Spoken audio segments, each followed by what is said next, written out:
زید بن ثابت رضی اللہ تعالیٰ عنہ سے روایت ہے کہ رسول اللہ صلی اللہ علیہ وسلم نے رمضان میں ایک حجرہ بنا لیا یا اوٹ پردہ۔ بصر بن سعید نے کہا میں سمجھتا ہوں وہ بوریے کا تھا۔ آپ نے کئی رات اس میں نماز پڑھی۔ صحابہ میں سے بعض حضرات نے ان راتوں میں آپ کی اقتدا کی۔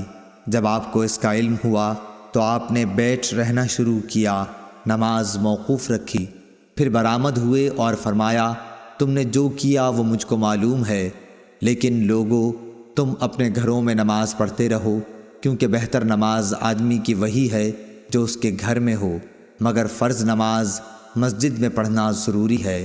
صحیح بخاری حدیث نمبر 731۔ انس بن مالک انصاری رضی اللہ تعالی عنہ نے خبر دی کہ رسول اللہ صلی اللہ علیہ وسلم ایک گھوڑے پر سوار ہوئے اور گر جانے کی وجہ سے آپ کے دائیں پہلو میں زخم آ گئے۔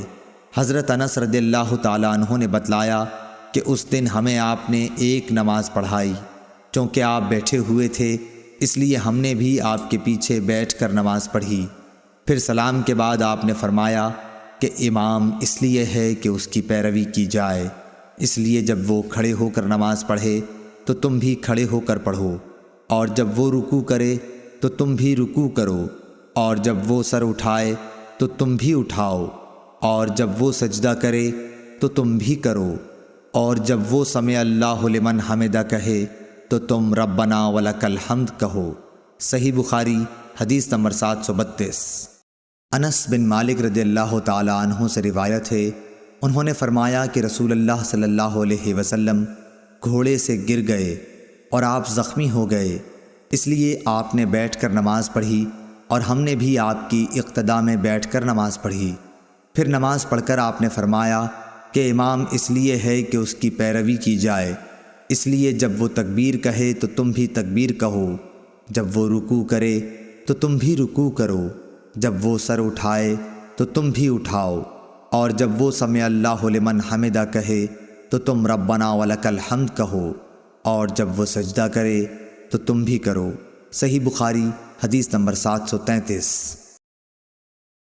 حضرت ابو ہریرہ رضی اللہ تعالی عنہ نے کہا کہ رسول اللہ صلی اللہ علیہ وسلم نے فرمایا امام اس لیے ہے کہ اس کی پیروی کی جائے، اس لیے جب وہ تکبیر کہے تو تم بھی تکبیر کہو، جب وہ رکوع کرے تو تم بھی رکوع کرو، اور جب وہ سمع اللہ لمن حمدہ کہے تو تم ربنا ولک الحمد کہو، اور جب وہ سجدہ کرے تو تم بھی سجدہ کرو، اور جب وہ بیٹھ کر نماز پڑھے تو تم سب بھی بیٹھ کر نماز پڑھو۔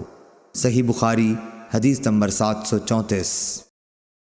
سالم بن عبداللہ نے اپنے باپ عبداللہ بن عمر رضی اللہ تعالی عنہ سے روایت کیا ہے کہ رسول اللہ صلی اللہ علیہ وسلم نماز شروع کرتے وقت اپنے دونوں ہاتھوں کو مونڈھوں تک اٹھاتے، اسی طرح جب رکوع کے لیے اللہ اکبر کہتے اور جب اپنا سر رکوع سے اٹھاتے تو دونوں ہاتھ بھی اٹھاتے، اور رکوع سے سر مبارک اٹھاتے ہوئے سمع اللہ لمن حمدہ ربنا ولک الحمد کہتے تھے۔